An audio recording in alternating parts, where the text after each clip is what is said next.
तो साथियों नमस्कार, स्वागत है आपका अपने चैनल सक्सेस जंक्शन एक कदम सफलता की ओर में। और हम लेकर के आ गए आपके लिए एमपी पटवारी 2023 की दृष्टि से अति महत्वपूर्ण वीडियो है फ्री प्रैक्टिस सेट नंबर 3। यानी कि इससे पहले ऑलरेडी हम 2 वीडियो अपलोड कर चुके हैं जिनमें हमने जनरल मैनेजमेंट यानी कि सामान्य प्रबंधन के महत्वपूर्ण ऑब्जेक्टिव प्रश्नों को कवर किया था। और आज हम कवर करने वाले हैं कंप्यूटर के अति महत्वपूर्ण ऑब्जेक्टिव प्रश्न। ये सीरीज हमने चालू की है एमपी पटवारी के एग्जाम को दृष्टि में रखते हुए, जिसमें हम फ्री आपकी तैयारी करवाने वाले हैं। तो इस सीरीज को लगा डाला तो पटवारी का एग्जाम झिंगा लाला, यानी कि आराम से आपका पटवारी का एग्जाम निकल जाएगा।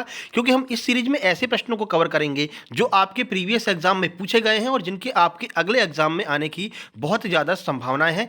एक एक प्रश्न के बारे में अतिरिक्त फैक्ट भी बताते चलेंगे, जिससे कि अगर उससे संबंधित कोई अन्य प्रश्न भी आता है तो आप उसे भी आसानी से सॉल्व कर सकें। तो वीडियो पर पहली बार आए हैं तो वीडियो को लाइक कर दीजिए और चैनल को सब्सक्राइब कर लीजिए। आइए शुरुआत करते हैं, सीधे चलते हैं पहले प्रश्न की ओर। देखिए, तो पहला प्रश्न है, पहली पीढ़ी के कंप्यूटरों को इनमें से किस लैंग्वेज का उपयोग करके बनाया गया था?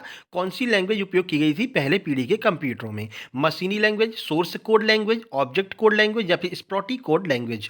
आइए आंसर देखते हैं। प्रश्न का सही आंसर है ए, यानी कि मशीनी लैंग्वेज का यूज किया गया था पहली पीढ़ी के कंप्यूटरों को बनाने में। चलिए कुछ अतिरिक्त जानकारी आपको देते हैं। तो देखिए, कंप्यूटर की पहली जो पीढ़ी है वो सन 1942 से 1955 तक चली थी। डेट आपको याद रखना, क्योंकि पीढ़ियों के डेट भी पूछ लिए जाते हैं। 1942 से 1955 तक पहली पीढ़ी चली थी, जिसमें मशीनी लैंग्वेज का यूज किया गया था। अब ये मशीनी लैंग्वेज क्या होती है? तो मशीनी लैंग्वेज जो होती है वो 01 पर काम करती है। ठीक है, ये भी प्रश्न पूछा गया है कि मशीनी लैंग्वेज किस कोड पर कार्य करती है, तो 01 पे कार्य करती है। इसे बाइनरी डिजिट भी कहते हैं। ठीक है, इन कंप्यूटरों में वैक्यूम ट्यूब का यूज किया गया था और इस वैक्यूम ट्यूब का निर्माण 1906 में किया गया था। तो एक ही प्रश्न में लगभग 4 से 5 फैक्ट आपके यहाँ पर क्लियर हो गए हैं। ठीक है, चलिए आगे बढ़ते हैं और अगले प्रश्न की ओर चलते हैं। देखिए, अगला प्रश्न देखिए, तो अगला प्रश्न है, पास्कल क्या है? यानी कि पास्कल क्या है कंप्यूटर की भाषा में अगर बात करें? एक कंप्यूटर की भाषा है, कंप्यूटर की एक इकाई है, एक ऑपरेटिंग सिस्टम है या फिर इनमें से कोई नहीं है? आइए आंसर देखते हैं। प्रश्न का सही आंसर है ए, यानी कि जो पास्कल है वो कंप्यूटर की एक भाषा है, एक लैंग्वेज है पास्कल। आप पास्कल से यहाँ पर कंफ्यूज नहीं होंगे। जो पास्कल और होता है वो साइंस की भाषा में पास्कल की बात करें तो वो दाब को मापने की इकाई होती है, वो अलग बात है। आपसे पूछा जाएगा कि कंप्यूटर के टर्म में पास्कल क्या होता है, तो कंप्यूटर की एक भाषा होती है। ठीक है, देखिए इसका जो है खोज किसने की थी? तो पास्कल कंप्यूटर की एक भाषा है जिसे निकोलस विर्थ नामक व्यक्ति के द्वारा बनाया गया था। याद रखिएगा, निकोलस विर्थ ने पास्कल भाषा का निर्माण किया गया था, क्योंकि भाषा और उनके जन्मदाता से भी प्रश्न पूछा जाता है। ठीक है, तो पास्कल क्या है? तो पास्कल एक कंप्यूटर की भाषा है। आगे बढ़ते हैं, अगला प्रश्न। वीडियो पसंद आ रहा है तो वीडियो को लाइक जरूर कर देंगे और आपके सहयोग की हमें आवश्यकता है। अपने दोस्तों के पास जरूर शेयर कीजिएगा, जिससे ज़्यादा से ज़्यादा लोगों तक ये वीडियो पहुंच सके और वो भी फ्री में तैयारी कर सकें पटवारी की। ठीक है, चलिए अगला प्रश्न देखिए। अगला प्रश्न है, कौन सा आईपी एड्रेस ज्यादातर वेब, ईमेल और गेमिंग सर्वर द्वारा उपयोग में लाए जाते हैं? थोड़ा सा टफ प्रश्न है। देखिए, हम तीनों तरह के प्रश्न लेकर चलेंगे, सिंपल प्रश्न, मॉडरेट प्रश्न और टफ प्रश्न, क्योंकि तीनों तरह के ही प्रश्न आपके एग्जाम में आएंगे। क्योंकि आपका जो एग्जाम केवल पटवारी का नहीं है, ग्रुप 4 और सब ग्रुप 3 का भी एग्जाम है, यानी कि आपको अच्छे लेवल के प्रश्न देखने को मिलेंगे। ठीक है, चलिए देखिए, तो डायनेमिक है, स्टैटिक है, एमएसी है या फिर ए और बी दोनों है? कौन सा आईपी एड्रेस जो है वो गेमरों के द्वारा यूज किया है? जो लोग गेम चलाते हैं, जो ईमेल करते हैं, वेब ईमेल करते हैं, कौन सा यहाँ पर प्रयोग किया जाता है आईपी एड्रेस? चलिए आंसर देख लेते हैं। प्रश्न का सही आंसर है बी, यानी कि स्टैटिक आईपी एड्रेस का यूज किया जाता है गेमिंग सर्वर के द्वारा और वेब ईमेल के द्वारा। कुछ जानकारी आपको देते हैं प्रश्न के बारे में। तो देखिए, स्टैटिक आईपी एड्रेस क्या होता है? तो यह एक ऐसा एड्रेस होता है जो बिल्कुल फिक्स होता है, यानी कि बिल्कुल मतलब कि उसमें परिवर्तन नहीं किया जाएगा। ठीक है, यानी कि इस आईपी एड्रेस को बदला नहीं जा सकता है। ज़्यादातर जो गेमर होते हैं वो इस आईपी एड्रेस का यूज करते हैं। जैसे आप पबजी वगैरह खेलते हैं तो पबजी का आप गेम चेंज कर सकते हैं, लेकिन आईपी एड्रेस एक ही होगा और वो IP address static IP address कहलाता है। ठीक है, चलिए आगे बढ़ते हैं। अगला प्रश्न, अगला प्रश्न है, 1964 में किसने बेसिक कंप्यूटर भाषा का विकास किया था? तो बेसिक कंप्यूटर भाषा क्या होती है, बेसिक का फुल फॉर्म क्या होता है, वो भी हम आपको बताएंगे। पहले देख लेते हैं कि 1964 में किसने बेसिक कंप्यूटर भाषा बनाई थी? निकोलस बर्थ ने, जॉन जी कैमी ने, ग्रेस हॉपर ने या फिर इनमें से कोई नहीं? आंसर दें, आंसर की बात करते हैं। सही आंसर है बी, यानी कि जॉन जी कैमी के द्वारा जो 1964 में बेसिक भाषा का निर्माण किया गया था। अब बेसिक का फुल फॉर्म देख लीजिए। तो बेसिक का फुल फॉर्म होता है beginners all purpose symbolic instruction code, ये इसका फुल फॉर्म होता है। फुल फॉर्म जरूर याद रखिएगा क्योंकि कुछ भाषाओं के फुल फॉर्म आपसे पूछे जा सकते हैं आपके एग्जाम में, ठीक है। फुल फॉर्म के 2 से 3 प्रश्न आपको आपके एग्जाम में देखने को मिलेंगे, ठीक है। तो उन सभी प्रश्नों को हम कवर करेंगे जो भी आपके फुल फॉर्म वाले प्रश्न होंगे, ठीक है। फिलहाल इसका आंसर हो गया, जॉन जी कैमी ने 1964 में बेसिक भाषा का निर्माण किया था और बेसिक की फुल फॉर्म ये होती है, हमने बता दिया। अगला प्रश्न देखिए, कौन से आईपी एड्रेस ज़्यादातर कंपनियों और व्यावसायिक फर्मों के द्वारा यूज किए जाते हैं? ये भी अच्छे लेवल का प्रश्न है, टफ लेवल का ये प्रश्न है। देखिए, स्टैटिक, एमएससी, डायनेमिक या फिर बी और सी दोनों, कौन से ऐसे आईपी एड्रेस होते हैं जो कंपनी और व्यावसायिक फर्मों द्वारा यूज में लाए जाते हैं? प्रश्न का सही आंसर सी, यानी कि जो डायनेमिक आईपी एड्रेस होता है वो ज़्यादातर कंपनियों और व्यावसायिक फर्मों के द्वारा यूज में लाया जाता है। क्यों? क्योंकि ये परिवर्तनशील होते हैं, इन्हें आसानी से हैक नहीं किया जा सकता है। जो कंपनियां यूज करती हैं, तो कंपनियों के जो आईपी एड्रेस होते हैं उनको आप आसानी से हैक नहीं कर सकते हैं, क्योंकि जैसे ही आपको लगेगा कंपनियों की कि हमारा आईपी एड्रेस हैक किया जा रहा है तो वो तुरंत परिवर्तन कर देंगे, यानी कि ये फिक्स नहीं होते, परिवर्तनशील होते हैं। जस्ट उल्टा है किसका? स्टैटिक का। स्टैटिक का उल्टा कौन सा होता है? डायनेमिक होता है, ठीक है। तो बड़ी बड़ी कंपनियों के द्वारा इनका यूज किया जाता है, ठीक है। आगे बढ़ते हैं, अगला प्रश्न देखते हैं। वीडियो पसंद आ रहा तो लाइक करके जरूर चलेंगे मेरे भाई। चलिए, किसी कंप्यूटर को इंटरनेट से जोड़ने के लिए इनमें से किसकी आवश्यकता जो है लेनी पड़ती है, किसकी सेवा लेनी पड़ती है अगर किसी कंप्यूटर को इंटरनेट से आपको जोड़ना है? आईपीएस की, आईएसपी की, बीपीएल की या फिर बीओआईपी की? किसकी जो है सेवा लेनी पड़ती है अगर आपको अपने कंप्यूटर को इंटरनेट से जोड़ना है? आंसर देखें। प्रश्न का सही आंसर है बी, यानी कि आईएसपी की आवश्यकता पड़ती है अगर आप अपने कंप्यूटर को इंटरनेट से जोड़ना चाहते हैं। अब ये आईएसपी क्या होता है, फुल फॉर्म क्या होती है, आइए देख लेते हैं।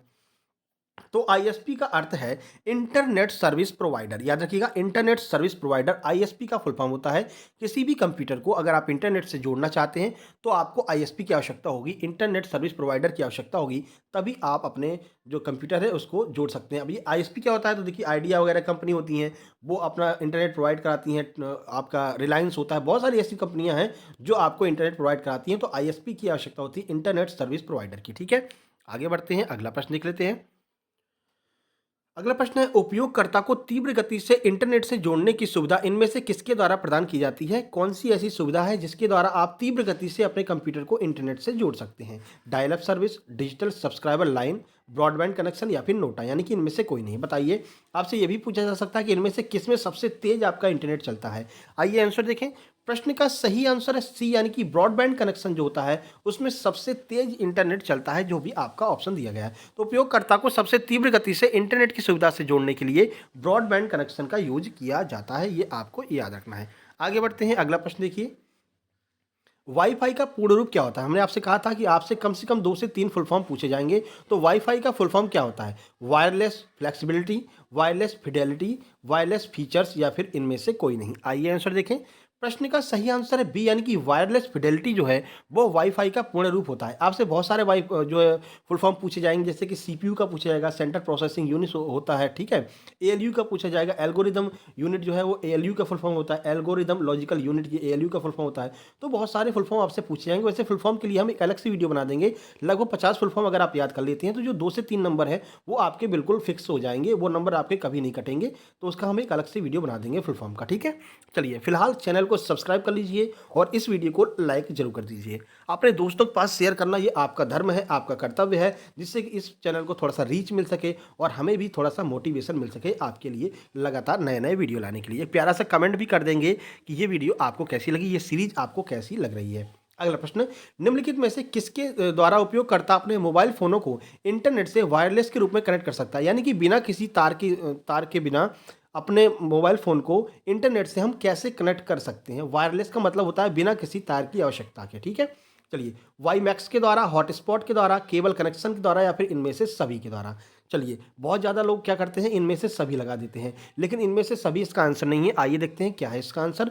प्रश्न का सही आंसर है बी, यानी कि हॉटस्पॉट की मदद से हम बिना किसी तार का उपयोग करते हुए अपने मोबाइल को इंटरनेट से जोड़ सकते हैं। आप कहते भी हैं मेरे भाई यार थोड़ा सा हॉटस्पॉट दे दो यार, क्यों कहते हैं? क्योंकि आप मतलब आपके पास नहीं है इंटरनेट, तो आप दूसरे फ़ोन से इंटरनेट ले सकते हैं, लेकिन उसके लिए कोई चार्जर की आवश्यकता तो होती नहीं, कोई केबल की आवश्यकता तो होती नहीं है कि दूसरे मोबाइल में केबल लगाए फिर अपने में लगाए तब आपको इंटरनेट मिल रहा है। वो इंटरनेट आपको बिल्कुल वायरलेस मिलता है, बिल्कुल केबल की आवश्यकता के बिना मिलता है। उसे हम हॉटस्पॉट सुविधा कहते हैं, ठीक है।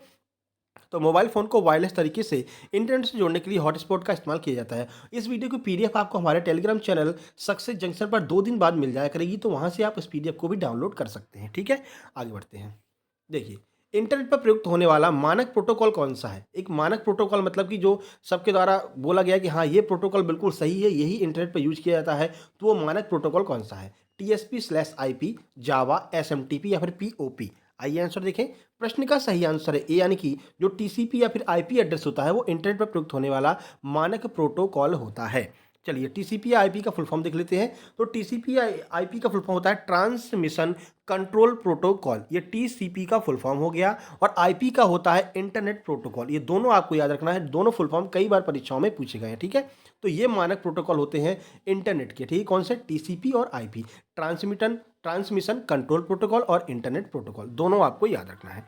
आगे बढ़ते हैं, अगला प्रश्न देखिए। तो ये महत्वपूर्ण 10 प्रश्न थे जिनमें हमने डिटेल में आपको जानकारी दी है। आप अगर सपोर्ट करेंगे तो हम प्रश्नों की संख्या को और बढ़ाएंगे, और ये हमारा टेलीग्राम चैनल है, इसको आपको ज्वाइन कर लेना है। यहाँ पर आपको इसकी पीडीएफ 2 दिन बाद मिल जाया करेगी। ठीक है, प्रीवियस की जो 2 पीडीएफ है वो भी डाली जा चुकी हैं, जो आपकी जनरल मैनेजमेंट की पीडीएफ है। चैनल पर पहली बार आए तो सब्सक्राइब जरूर कर लेंगे और अपने दोस्तों के पास इसको शेयर जरूर कर देंगे मेरे भाई, क्योंकि आपके सहयोग की आवश्यकता है। प्यारा सा कमेंट कर दीजिए कि ये आपको वीडियो कैसी लगी। क्या आप चाहते हैं कि ऐसी लगातार वीडियो हम आपके लिए लेकर के आते रहें?